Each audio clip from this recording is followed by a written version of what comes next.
morning, everyone. This is Kathy Mason from Mason Works Marketing here on Conscious Business Zone with my dear friend, Peter Panagore. Hi, Peter. Hi, Kathy. I'm so excited to talk to you. I always love this because I learned so much, and I think you are one of the most talented people I know explaining mysticism in a verbal way, but also retaining the essence and the feeling of it, because that is an art. So Peter, we got to see each other, and I got to introduce you on stage last year at the IONS conference, but they cut me out of that recording. Was it really bad? No, I don't know. I don't know. I'm not in the post-production room. I don't know. I went back to go see how I do what I did, because I remember it being great. And they cut me out. But anyway, Oh, well, you're not cut sorry. out. Thank goodness. But anyway, so I love Peter's work, and I hope that everyone that hasn't met him through my through Conscious Business Zone will begin to understand my adoration for his work, because he's in the system as well as out of the system, which I want to be. He's in this world, but not necessarily working from of this world. And and it's there's a joyful playfulness about it that really is unusual for Reverend. Since he's Reverend Peter Panagore, right? So okay, so your journey is, and I'll do the cliff notes, but you are a scholar of the mystical writings and works of many, and you studied that in Yale. But before that, you had a near-death experience in your 20s, ice climbing, and we're not quite sure why you did that. But so for the people that don't know you, do you want to start with, I mean, because all of this expansiveness that you're able to share with us, and for any sensitive people, for them to palpably feel and experience, is started from that near-death experience, correct? Yeah, that's when I got really magnified, but it really started many years before that. I've kept private to myself. As a child, I was a natural born mystic, and I had a series of events starting at 5, 6, 5 and 6, and then 18 and 19, and a couple of them when I was 19. So I had 5 or 6 before I had my NDE, but the way that my NDE ended was that I chose to come back, and it was only after I came back that I had any real understanding in my head about what those messages and those vision experiences meant. They left a lodging in my soul. They left a divine energy, access portals in me that never went away. And so I'd been being steered, guided my whole life, not understanding why me. And then in my NDE, it was those things on steroids. It was massively larger. And I came back after my NDE an entirely different person. And from the moment I came back, I lived between worlds. Most of me, for most of my life since then, was up above, and a small amount of me was here. And it was very difficult to live in this world. But I found that in order to survive here, I had to find a way to balance being between the two worlds. I should say that I was raised Roman Catholic and Greek Orthodox, to address the reverend issue in the room. I was raised Roman Catholic and Greek Orthodox, both mom and dad kind of thing, and both churches, and went to Catholic school, read the Gospels at the Catholic boys' school, had my NDE also at the Catholic boys. I'll leave that story aside. Okay. Also, after my NDE, Jesus read like an entirely different person. He sounded to me like a near-death experiencer. Mm-hmm. All of my religion vanished. All of my expectations about the world vanished. Everything about my understanding of what I thought I knew was gone about the divine, and it was an experiential aspect that, in a reduction, was carried back with me, which forced me in this world to find a way to try to open a channel inside myself to the divine. And so, how was I going to do that and earn a living in the world? Long story short, I hid inside the church. I lied at my ecclesiastical council when I told them that I was a believer, and I wasn't a believer. I'm not a believer. This has nothing to do with belief. It has to do with divine energy and the presence of it in my life and the cultivation of it in my life and the experiences of my childhood and my near-death experience. So I was a United Church of Christ minister for a long, long time, 20 years almost. There's social justice. They ordained women in the 1800s before they were the United Church of Christ. They ordained gay and lesbian people back in the 90s. It was very progressive, social oriented, a lot of homeless work and work among the poor, that kind of thing, but not a mystical bone in their body. I found that the energy that I carried back with me not only drove me into the divine in my interior, where I began a practice of Kriya Yoga and continued my centering prayer practice, but it also brought this opening space, a heart for the world. And before we went on air, we were talking basically about the heart for the world, to being in a space of love inside ourselves so that that love just becomes a radiance around us. And that became my pursuit as trying to become a channel of the divine. And I'm bringing that up now instead of telling you my near-death experience story because it's all over the place. It's an international bestseller in Audible, and it's going to be made into a movie, and you can see it on YouTube. And I tell the story all the time, and I get into a zone when I tell the story. I get into a channel flow, and I'll tell some of the story, but you can see it elsewhere. I'd really rather talk about more important things than what happened to me.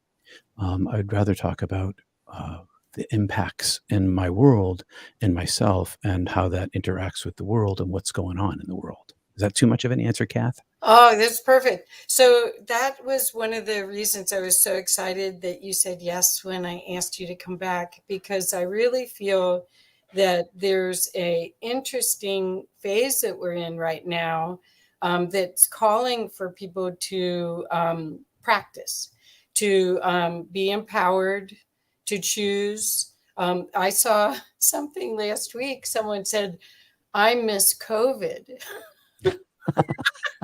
They missed the lockdown. Right. And it's like, well, I can sort of understand that because life was so calm and the inner work was easy to do because there was less distraction out, and we came out of it, and it's just been, this falsehood and this falsehood and this realization that that's not real and only love is real.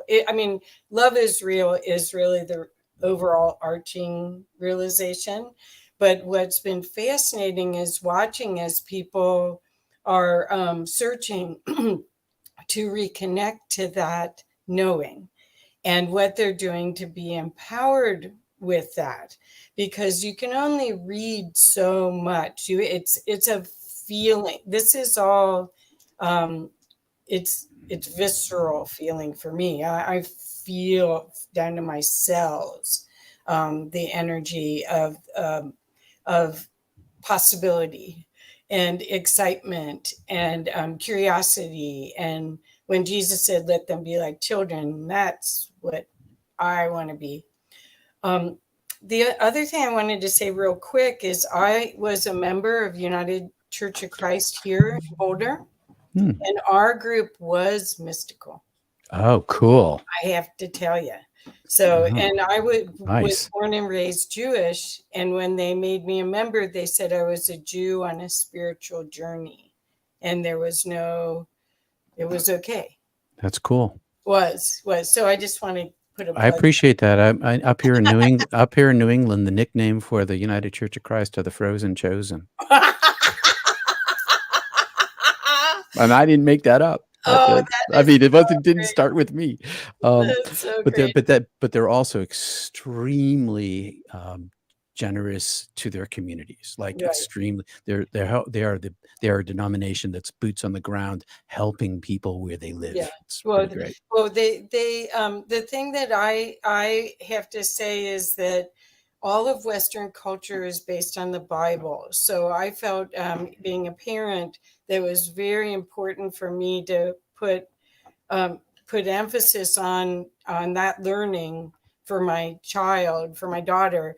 And she ended up getting a degree in comparative religions and working Mm. for the Presbyterian Church right out of college. And so that all cascaded from that experience. So, but anyway, what we're saying is that this is your direct contact to Mhm. the mystical opportunity does not necessarily have to come through an organized Oh, no. religion. No. And in fact, you're giving your power away in a lot of cases when you assume that someone else has more insight or more knowing than you do. And I wanna get to that word knowing because I love the 2 words noetic knowledge Uh-huh. and or noetic understanding. It's a transformation of the heart. And you were talking about the difference between head knowledge Mhm. and this feeling presence. And yes, I went to divinity school and I studied mysticism. I've read all these books. I've thought a lot about it, and but never once did I ever mistake the knowledge of it having anything to do with the heart of it. They're not the same thing. And that it can actually become the head knowledge can actually become a preventer from reaching into the heart. All the reason I went to divinity school to study all of these people wasn't to learn about the history of it or have knowledge about how to talk about it. I went to find tools to use to drive my own self back to heaven. That's what I Yep. went after. Yeah. And all through all the literature, there are tool sets to do this, and some tools were laid in my path, and I picked them up, and I've used them for my whole of my life. And the presence of the heart the presence of the heart, the intelligence of the heart can be cultivated and grown, and you don't need a near-death experience. Thank God. Thank God for that, right? You can meditate your way into this. You don't even have to meditate your way into this. There are other ways to open this up as well. But meditation really is a tool, focused breath and focused mind in any combination. You can be Zen in the art of archery. It can be painting. There's lots of ways to do this. Yeah. But the mental focus with the breath moves the self out of the way. It moves the false self out of the way, and it moves the idea of that I know what I need to know to ascend to the divine, because I don't. Because I don't. The only thing that brings me into the presence is the presence itself. And the only way for me to find that is and to feel of it, to cultivate the feeling of it, the warmth and the tingle and the energy that comes in and goes out and makes me exist, is to get out of the way of it. And it's shareable. We before we went on the air, you were talking about this person that you met who was radiating this divine energy of love, and what you said was that she didn't let her ego, or something like this. She didn't let her ego enter back into a space where her buttons could have been pushed Right. and her ego re-engaged. Instead, she held her space of peace. And one of the things that meditation can help a person do is to learn to hold that space of peace, to keep the egoic mind quiet, even when in confrontation, even when in the face of people making errors, of, for instance, mistaking head knowledge for heart knowledge. And head knowledge there's no problem with it. I mean, I spent my life in pursuit of it. Um, but it's not the same thing as this. And it can be Right. built. So Sebastian wrote, "We love you, Peter." Oh, thank you, Sebastian. Hi, Thank Sebastian. had to add that. So what we're talking about is a journey to the heart, and there's all sorts of different ways. As Peter said, you don't have to have a near-death experience.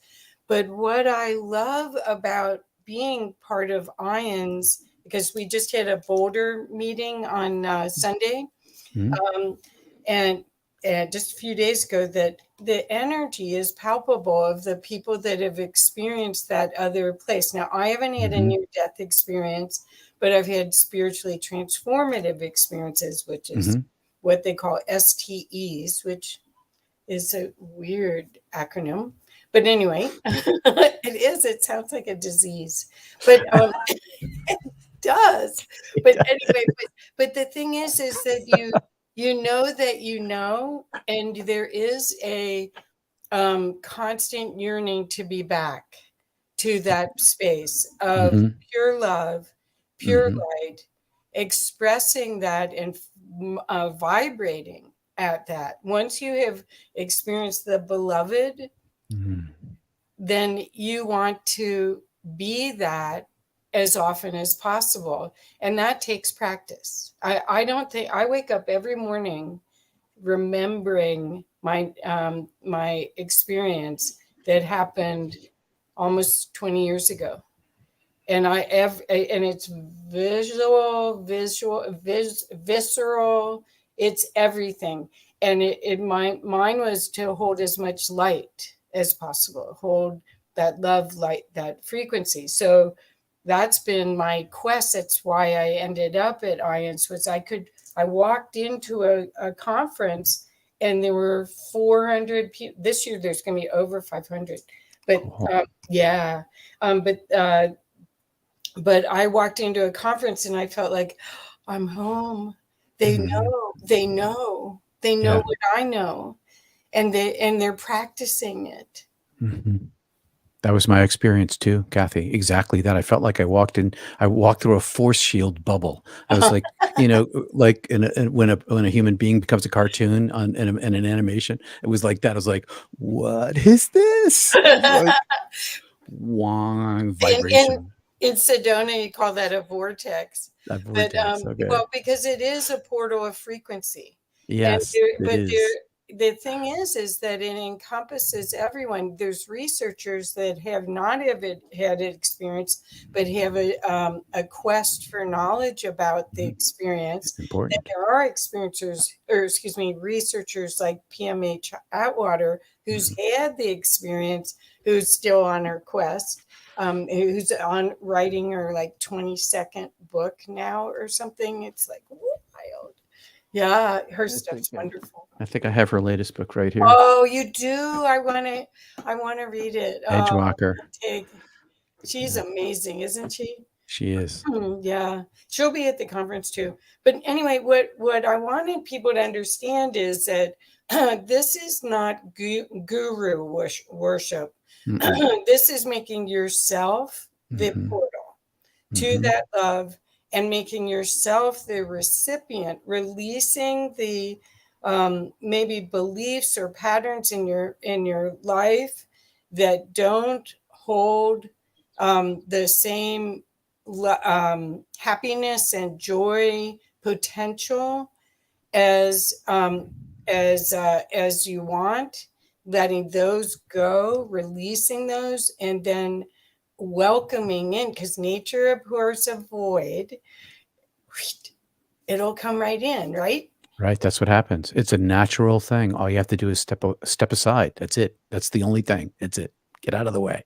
And the more you get out of the way, the more frequently you get out of the way, breath by breath, the greater the capacity grows. Because in every time that you step out of the way, it leaves a grain of a diamond. It leaves a diamond fleck behind, or a gold fleck, and those just continue to accumulate.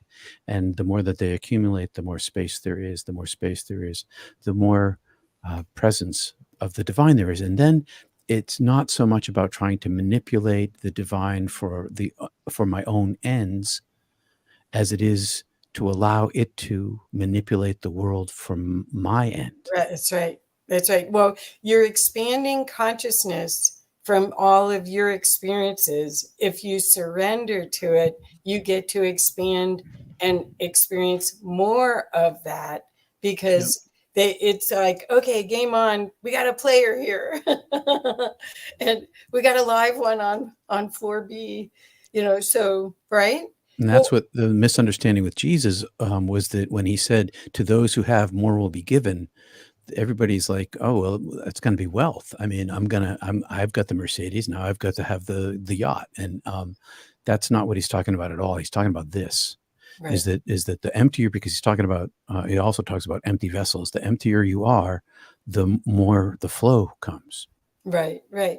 So you have besides you were an announcer on TV. Not I had a Not an TV, announcer. What do not you an call announcer. it? I was a storyteller.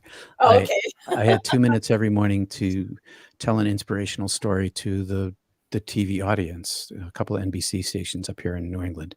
And just before the weather, I had 240 words. And I had an FM show too, simultaneously. It was a really great gig. They didn't put any restraints on me. I'd finished my church pastorate. There's a huge embezzlement and all this, kerfluffle. And then I came out as an NDEer to my church when this was all over. And then I got recruited to TV and radio, mostly TV. And I did that for 15 years. And it was really fabulously fun, I gotta say. The crew at the TV station never treated me like a reverend, which was the best thing possible. They treated me like one of the people who worked there. It was really, and there was a good morale. So there was no sort of projection of of your inner minister on me. And the audience, I learned this. What I learned this, one of the things I really learned when I was in TV was that I meditated before I wrote my scripts, the stories, and then I meditated before I went on camera, and I'd had this lifelong practice of Kriya Yoga and meditation, and I discovered that through the microphone and through the lens, this divine energy can flow. And I was just shooting this out there that every time I got on camera, Yep. but not telling anybody I was doing this, because I was still keeping all these secrets, these Yeah. things private, and would start getting letters back from the audience. Um, when you come, we don't know what it is, but whenever you come on the television in the morning, our 2-year-old stops crying and turns and watches you. Yep. Or, and my dog who comes and sits and watches the television, or some stuff like that. And and then I realized that one practices stepping aside and creating a channel of the divine inside oneself, then one impacts the world in a experiential way. Yeah. And then I started Not Church, which is Not Church Mysticism, the purpose of which is some deconstruction. It's on YouTube, deconstruction of Western Christian thinking, but with an aim through mysticism. But really, what I'm trying to do in that same venue, as trying to do right here, right now, is to step aside and let the energy flow. Because no matter how articulate or knowledgeable a person is, ultimately it can't ever be said. And this has been the problem of every mystic, from Muhammad to Jesus to Lao Tzu. Everybody's got the same problem, that they can't ever contain it in words, but you can have the presence inside yourself and show the presence to other people, and they can see it inside themselves because it is inside them. People resonate with this because it's already there. I feel like I am, and this is a feeling thing, not a thinking thing. I feel like I am one of many uh, little tiny diodes at the end of a fiber optic cable coming back into the world to radiate this light that is, and everybody's a fiber optic cable with a little diode at the end. I'm trying to share my light so that their light illuminates, and then when their light illuminates, they can illuminate other lights, and on and on and on it goes. And I'm just one guy, and there's lots of people doing this, and it's love and light. It's love and light. Yes. The benefit of all of this is the expansiveness of your experience here, the courage that you have. You seem to, or I'm saying you, but it's all of us, get a chance to see the best case scenario and create that. Most of the near death experiencers that I've had the privilege to either talk to or be with, their superpowers clicked in after that experience, and they're incredibly brave, uh, need to share the experience and need to share what they saw. It's almost like they're on assignment to come back to share. Would you agree with that? 100%. That's exactly what happened to me. Yeah. And I feel like if there's a conspiracy in the world, a real conspiracy, it's between medical science and God. And medical science has created this capacity for creating theonauts, sending people are dying, and then medical technology brings them back, and they were Right. like, and there's tens of millions of us, and what we're all bringing back. One of the papers that came out of the Bigelow consciousness study that was published last year, I got the Yeah. name wrong, but there was that 70% of NDEs use two words, love and light. Love and light. And it doesn't matter who you are or where you're from. And everybody has this compulsion. I have a compulsion to talk about it. My whole life became oriented toward talking about it with my mouth. But really, my whole life has begun, and my interior world was trying to get out of the way so that it can talk about itself without me interfering, that the Right. divine flow can flow. And when the more of us that do this, the more of us that come back from NDEs and have this extra kickstart with this after effect, the more we can share, the larger the light is between all of us, the larger the light is between all the people who are sensitive to it, the larger the light is between all the people who have it inside them and don't know it yet. And it's like a big bubble expanding and getting bigger and brighter. And it's coming at a perfect time in human history, I have to say. Yes. Not a Yes. moment too late. Well, we're seeing that some people call this time the inverted matrix, where you can't tell what's true and what's not true, and Yeah, it's all mixed together. Like, even if there is truth, that's true. it's so this is actually a way to navigate all of that, is Oh yeah, through this it's the only way, reconnection. Yeah. because this connection has nothing to it has nothing to do with my physical body. I use Right. my physical body and my mind to create this connection, but I am not this thing. I've known that I've not been this thing since I was 5. When I came back from my NDE, I was really not this thing. And and the only orientation that I have, and I keep talking about myself because I can only talk through my experience. I can talk about other people's experiences, but I don't, but mystics only teach what they know. That is like one of the things that in the history shows that they only teach what they know and they don't teach what they don't know. And so that's why I teach this way. So this energy connection that I've cultivated inside myself that brings heaven to me here and now multiplies itself among others who are also doing the same thing, so that the bubble gets bigger and bigger and bigger. And we have this opportunity now that we've never had in the history of the world. There have always been near-death experiencers. It's in the literature going back centuries all over the world, to ancient times. And there's always been mystics.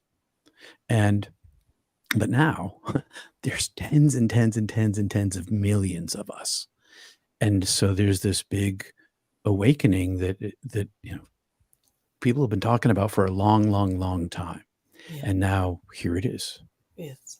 Well, the and Yahoo, that's, I think, why we're here, but why we embodied at this time. And I always say we stood in line to get these bodies to be here right now, to be a part of this illumination and up level. But there is a lot of um, there is an opportunity to emphasize your connection to the divine as part of your daily routine. Oh yeah.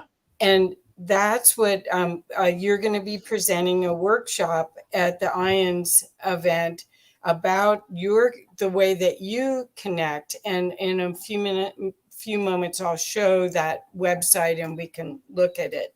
But could you share about how you were inspired to use that practice, the practices that you use to stay connected every day? And is it a morning routine, or how did that all come about? Well, I've been at it for a very, very long time, and so there's been a lot of routines in the way that it's been integrated in my life. I I came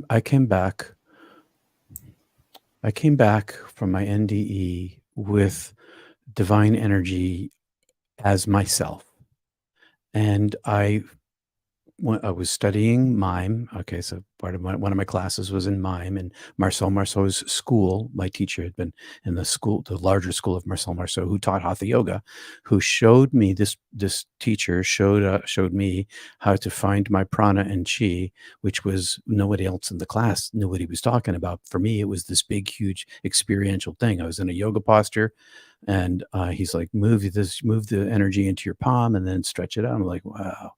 I feel the tingle. I feel it. I feel like my self is stretching with my arm raising. And I was reading the autobiography of a yogi, and I was reading the Yoga Sutras, and I trusted that Kriya Yoga, that I could dig my way back to heaven. So I took my Kriya Yoga practice, which I had to learn on my own. I didn't have any teachers. I figured that the chakras, uh, if what they're saying, I was an Orthodox Catholic kid, I didn't chakras, but if what they were saying was true, and that I could create myself into an empty vessel and carve my way back to heaven, then I wouldn't need to know anything about them, the chakras. I could just follow basic practices, and I regularly followed basic practices with my mental focus and my breath in two ways. I began by just breathing into my root and back up again. I had a centering prayer practice at the time, just repeating over and over and over and over again my prayer, my mantra, with my breath up and down and up and down and up and down. And when my mind wandered, I would pull it back. And then I incorporated Kriya Yoga into this in my Hatha yoga forms, running the energy up my legs and down out my head. And I found that the more I practiced, and I would practice meditation every morning for 20 minutes, and that developed into an hour of yoga followed by 15 minutes of meditation, because I always found that my powers of concentration and energy focus were stronger after my yoga practice. So that's when I would do my meditation. I did it every day. And then when I had kids, I had to stop with the yoga because I didn't have enough time. And then I brought it back in again. And so it hasn't been a one steady line. It's been a collection of groups of time, and with always threads running through it. So I always could practice some form of meditation, throw yoga back in, always practice some kind of meditation. Consistency is the avenue to walk. Even if it's not feeling like it's working, showing up again and again and again, that's how the practice and the ritualization of the practice develops. And then it begins to feed itself. The more you practice it, the more you want to practice it, because it provides the divine presence over an accumulation of time. So these days, I practice some form of physical yoga twice a week, and I practice my sitting practice more frequently, every day, if not almost every day. And it doesn't take a long time. I'm not looking for, with my sitting practice, 20 minutes a day for 40 years is a lot of minutes. And so I'm not trying to attain anything with it. I'm not after the light. I'm only after being in the present. I'm only after silencing my mind. And the wanting of the being in the presence naturally arises with the silencing of the mind. And I found that by using my breath inside my body, I was able to detect this prana, this chi, and move it around my body, and increase its size inside of me, that allowed me to see more light inside myself and the divine. Um, Practice doesn't make perfect, but it makes possible. Practice makes possible. Do you feel that there's been different like plateaus that, because to go back to that Godhead, or whatever you want to call the spontaneous experience for near death experience, to go back to source is a step. I think it's a step by step awareness.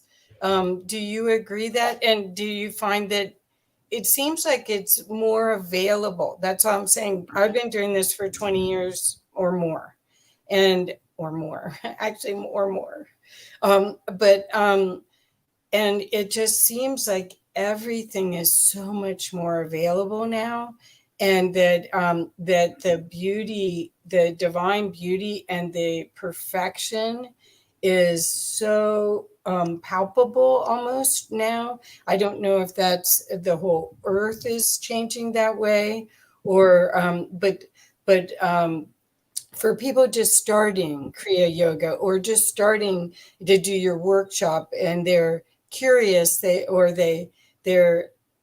expectation is, I want to go where he went. Oh, you will. Don't you worry about that. Yeah. Yeah, but you won't take the new vehicle, please.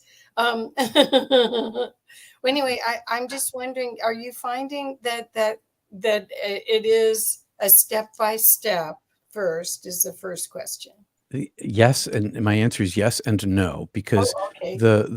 there's definitely a step by step in my interior practice. The more I practice, the larger my space becomes inside myself, layer by layer. The veil is removed, layer by layer, and that is definitely true. And then different steps along my way. So I had an experience post NDE, pre-second NDE, that left me with my sacral and solar plexus open between the two, like a tunnel of energy flow of peace. It lasted 6 months after this experience that I had, and then it closed down and I couldn't find it again. It took me a long time to figure it out. And once I did, I could open it up and now had a new tool. So there is definitely a step by step, but no, because one of the things that comes as a result of consistent practice of selflessness, and it's not a guarantee, it's only a possibility, is what the Christians call divine grace, which is the mystical experience wherein you're not causing it. It happens to you. You get taken out of yourself, and you have a full-blown experience of the other and whatever way it is presented to you, and then you're collapsed back and you're shoved back in your body again. And sometimes you don't even leave your body. Sometimes it's just inside your body, and there's this loss of self. Kundalini awakening is a kind of an example of this, inside the body.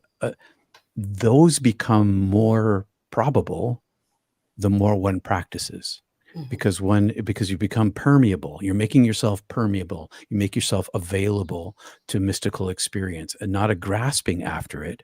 It's the same rule applies with this as the self. So the practice is to step aside. It's always to step aside and just allow the natural energy to come and flow in. When there isn't a bunch of rocks in your river and a dam on the end of it, you're pulling out all the rocks.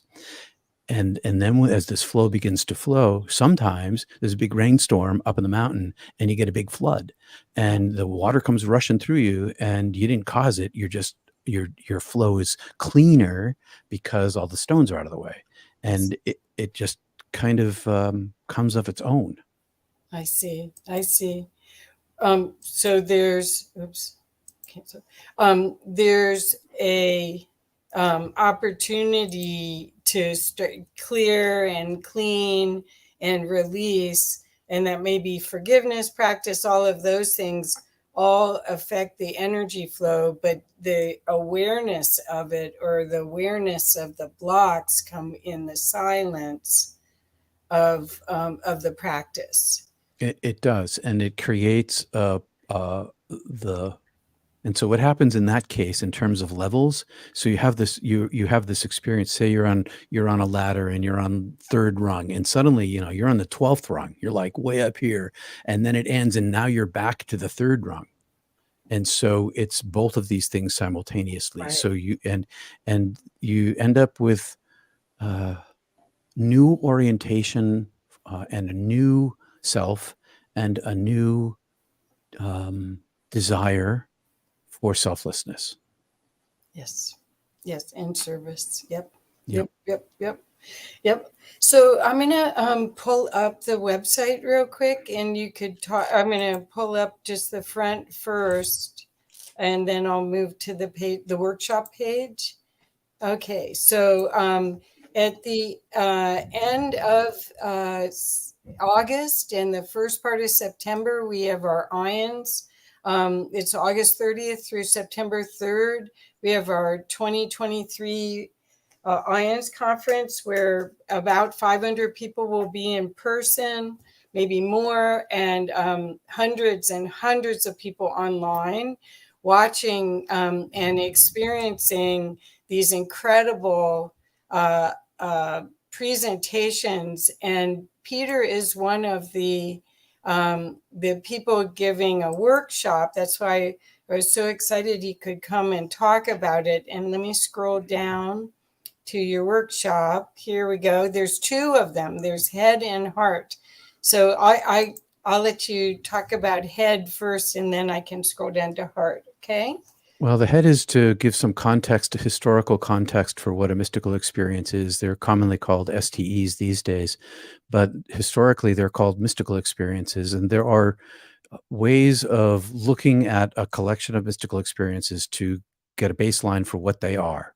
And we're going to be talking about those sorts of things. And we're going to be examining how your experience, your personal experience, was probably a mystical experience as well. Not yours was for sure, Kathy, but I mean the audiences, and what that means in terms of your relationship to your family and to your life and to the historical record about mysticism. That'll give a context. In the afternoon, I'm going to be teaching Kriya Yoga that I've been practicing for 40 years. The bottom line for Kriya is that when the energy becomes activated inside yourself and you can be in the presence, it becomes your teacher. And once it becomes your teacher, it shows you your path. This is what Yogananda had promised. This is what it says in the Yoga Sutras. This is what I didn't know whether that would happen or not 40 years ago when I started. But this is exactly what happened to me. And so what I'm going to be trying to do, this is the first workshop I've ever given, but I've been practicing on a Zoom group for the last year on a Tuesday, every Tuesday, trying to learn how to teach the techniques that I've self-taught through the use of my breath and my energy based in all of the books that I've read. And I know that it works. I didn't know that it worked. I knew that it worked for me. Okay. I knew that it worked for me a long time ago. I didn't know whether anybody else, because I thought, well, maybe my NDE made this possible. And does anybody even feel it from me? Can anybody even feel this thing from me? I don't have any idea, because in my world, I feel it everywhere. So I'm always feeling it. So it's kind of like every room I go into is the same in that way. And so I was in these yoga classes, and after I had my heart attack, my second NDE, I stopped going to yoga class. And the teacher, who was a friend of mine, I live in a small town. I know we know everybody knows everybody basically. She said, when you come back to yoga class, I said, oh, Sharon, I'm not coming back. Oh, please come back. No, I can't. I'm practicing on my own, which I did for most of my life. And she said, but you got to come back. I said, why do I have to come back? She said, because when you're in the room, your yoga changes the feel of everybody's yoga in the room. This is a radiance that comes out. And I was like, oh, there it is. So finally, now I know that this energy, this practice of selflessness, this practice of getting out of the way of the flow, can physically change a person's experience of their energy inside themselves. And that's what so I spent the last year trying to learn how to teach this thing. And now this workshop is the first time I'm going to do it in an organized fashion to try to give people the tools that they have inside themselves, or add tools to their trick bag in order to access reality inside yourself. Wow. And the little thing that I'm going to tell you right now is this have you ever felt and felt the energy between your palms? That's you. Okay. That energy between your palms, that's you. The palms, they're the temporary thing. This energy is you. And these practices increase this energy. and make it flow inside us, and it radiates outside of us, and then heaven comes into us, and then I live in a state of heaven here, which is not to say perfection and the end of my suffering. It's totally not that.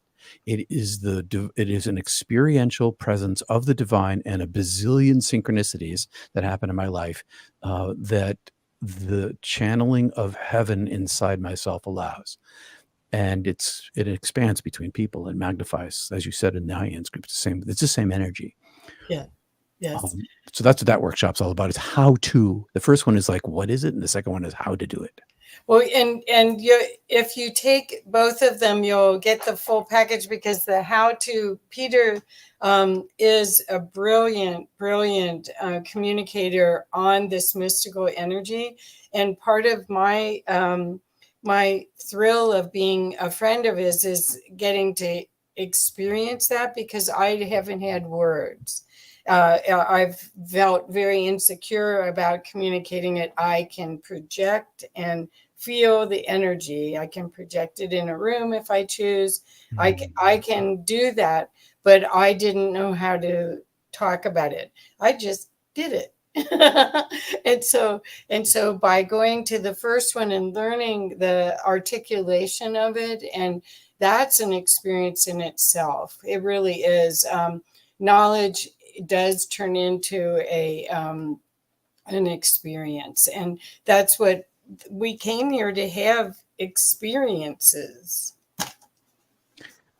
We do, and I'll add to that it creates a bigger space inside oneself, and that there's the vastness of the interior world supersedes the vastness of the exterior world. That's right. And the cultivation of the divine energy inside yourself, not to grasp it for ownership, but just to be in it, creates well, you get to see the cosmos from the inside out. I believe that we're projecting this from there, and that the bigger you get, the more you get to see how to tweak it. I would make myself a little taller if I could, but I mean, when you think about it, this is really the biggest game ever that we could play with the divine and with consciousness, and the biggest the best way to make conscious decisions for your life, your business, everything that you do here on planet Earth, is to experience it from that expanded state, and work in conjunction with the divine. Good word, conjunction. Yeah. So what else is happening with you? You've got a movie coming up, and Yeah. how's that going? I It's haven't going heard of it. great. Well, it's going great. After 3 years of heavy critique through these producers, I'm one chapter away from finishing my job, and then it's off to the races for them, and I'm super psyched.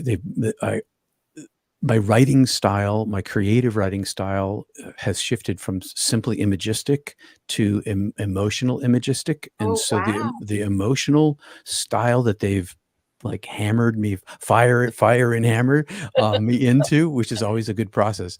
It's super helpful. I'm so excited. So I'm going to finish this next chapter probably after the IANS conference, and then off my book, my 5 chapters go to my new literary agent for my next book, and hopefully we'll get a good contract from my publisher so that I can take enough time off to just write that. Then meanwhile, they'll be getting a script writer, and they'll be moving off in the direction of making the movie. And I have a new contract, so we renewed the contract with additional things. Wonderful. They've optioned my next book, the one that is going to the publisher next, and they added a potential of a sequel, and Wow. they added a potential and or a streaming series. So all those things are now in the contract. We'll see if any of them come about, but mostly, so the whole purpose of all of this is still the messaging. It's really I learned when I was working in television that the mass market is where it's at. And my not church is definitely not mass market. It's Mhm. totally niche. But the mass market is where it's at. The more people that can talk about this, the more it's in movies and in books and in articles and on TV programs like yours, the more it's like out in the world, the easier it is for everybody to start talking about their own near-death experience. The easier it will be for everybody else to start talking about their own spiritually transformative experience in the public square. And people have called me courageous and brave because I came out of my as an NDE or as a professional person in the church where they don't accept this. Okay, this is not accepted. It's not like my denomination they deny it, and at least in New England, it's that they don't understand it, Right. and they're like, we don't know what this thing is. But the more of us to talk about it in my ex denomination, because I am no longer a member, the more we talk about it in public, the more popular it becomes, the more chance we have to nudge the world, not only through the energy aspect of it as it grows on its own, but in the social aspect of it, on the social cultural level. Maybe we can begin to nudge the world toward a new way of being human. Because when we talk about the consciousness of the planet, what we're really talking about is the consciousness of humanity. Mhm. Because my dogs and the birds outside my door here, they're in tune because that's what they're doing. They got, but human beings, our world, we're the ones who need the nudge. Right. Right. Perfect. Perfect. Wow. So that's so cool. Well, congratulations on your Thanks. projects. I'm so excited. That's much more expanded than the last time I talked to you. And I am hoping that more and more people will be curious enough to want to understand and experience through your story, the bigger picture, the opportunity to really enjoy this ride. Um, Mm, because there's so many people that don't really see this as a safe place. well, There's two right. perspectives: it's safe or it's not. Yeah. And once you've had these experiences, that takes the not out of it. Well, you can't kill me. You don't die. I don't die. It's Yeah. like, Yeah, that's so great. So, do you have anything else to, oh, he says, I want to be in the movie series. Um, so that's what I'm Noel, not. I have no power. that's I've what I was ceded saying. all It's like, power. who's gonna be you? Oh, I have no idea. I know Okay. that they're who they want, but I can't say. We'll see if that happens. Yeah. But I have no power. Extra, extra. Well, but the opportunity is to spark the remembrance for all the people Yeah, that's right. that have been resuscitated over the past 40 or 50 years that may have had a spiritual mystical experience and wrote it off to being oh, Matt Damon, she said, should play you. I'm too old. He's too old now. This is a 20-year-old. But thanks. That would be fun. He's a Bostonian. I would love to. I'm from Boston area, and I'm like, oh yeah, it'd be perfect if he was younger. That's so funny. Maybe as a kid. Um, May- but uh, but anyway, Maybe. all I'm saying is that the opportunity, because there have been some people have talked about the tipping point of when Mm. humanity is going to awaken, and some people are talking about solar flares and that the photonic energy is going to change, and reconfigure maybe how we hold energy as electric beings. This could be the remembrance, triggering the remembrance to all these people that have been resuscitated, could be the change, right? Well, it could be. It could be the more people that talk about it. I don't. Part of the practice of that I learned from Lao Tzu is that I work ahead. I work without expectation, Right. and so I let science take care of itself, and I work on my own interior, and I know that, and I try to help other people to work on their own interior so that we can all magnify this. So I don't. I can say I feel that there's a much larger energy field here now than there ever was before. Yes. When that tipping point comes, I have no idea how it interacts with solar flares. This is crazy because now we're all getting solar weather on our phones because you have to know what the solar weather is so that if you're doing an internet thing, you kind of get crashed by so that's kind of crazy in the modern world. But yeah, I don't, and God, we could even talk about the magnetars smashing into each other and the bending of time and space. It's like, so some of it's way too big. It's way too big for me. I concentrate on my own temple inside myself. Right. And by bringing my concentration there, I expand in the realm of my world where I interact with people here in my physical and teleported, television world here. That's all I can worry about. Right. And that's Right. just me. Well, you created all of this, so it's perfect. Yeah, I totally signed up for You it. I'm created like, me. He's talking to you right now. yeah. So it's all perfect. Well, we're just hoping that people will go to your YouTube channel and learn more about you. Go and watch previous interviews that Peter and I have done. I've been fortunate enough to interview him, I think, every year for several years now, Yeah. multiple times. Yeah. And also come and look at the conference.iands.org site and join us, whether it's online or in person. It's in Washington, D.C. region right now this year. This will be the biggest one we've ever had. It's our major fundraiser for the whole year as a nonprofit. And it's the energy is going to be off the charts. I'm feeling the energy. I'm tingling talking to you right now, so I can just imagine It's going to be great. Bunch of us get together, and it's like coming home, you guys. The expansiveness and the opportunity for your personal growth and the love that you are to be revealed is real, and it's doable and it's available. And I hope everybody no, it was conference.ians.org. Thank you, Noel. Oh, yeah, right. Conference. That's right. Yeah, Right. so I'll put it, I had it here. I'll put it again. So anyway, but please, everyone, please, Peter, what's the best way for everyone to keep following you and know, because he is the man to watch. I'm at peterpanagore.love. I have emails that go out regularly, and I'm at Peter Panagore on YouTube, which is my main location for material production. Right. And it is pretty nichey. It's mysticism, and I work with the Upanishads and the Vedas and the Dharmapada and Christian texts as well.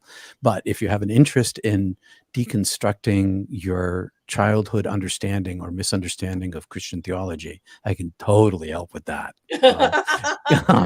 So right now, the last thing I'll say is I've been working with a book called the Peshitta, which is an Aramaic Bible. And Aramaic was the language of Jesus, and it's been declared a heresy more than 1,000 years ago by the West. But Jesus sounds like a mystic in it. Oh, wow. Well, you have to know, the more expanded view you have about all of this, there's a perfection, which is a curiosity almost, but there's a perfection to everything. And your soul is playing it full out. You just didn't know. Yeah, I wasn't sure that after I made the choice to come back, I was like, why did I do that? What was I thinking? Yeah. Well, this is the mystical, touching the mystical, experience the mystical. It's all available if you follow Peter's work. If you read his books, you'll get a glimpse of it. If you follow his YouTubes, if you go to No Church on Sunday mornings, you'll see that this whole opportunity to live an expanded, happy, creative life. Yeah, creative life is just a couple steps away. Right. It's right inside your heart. Yep. Thank you, dear. Thank Thank you, dear. Thanks for having me, Kathy. Always a pleasure. See you in about a month. Yeah, see you soon. See you, everybody. See you there. Yeah, be there, be square. Thank you, everybody. Bye-bye.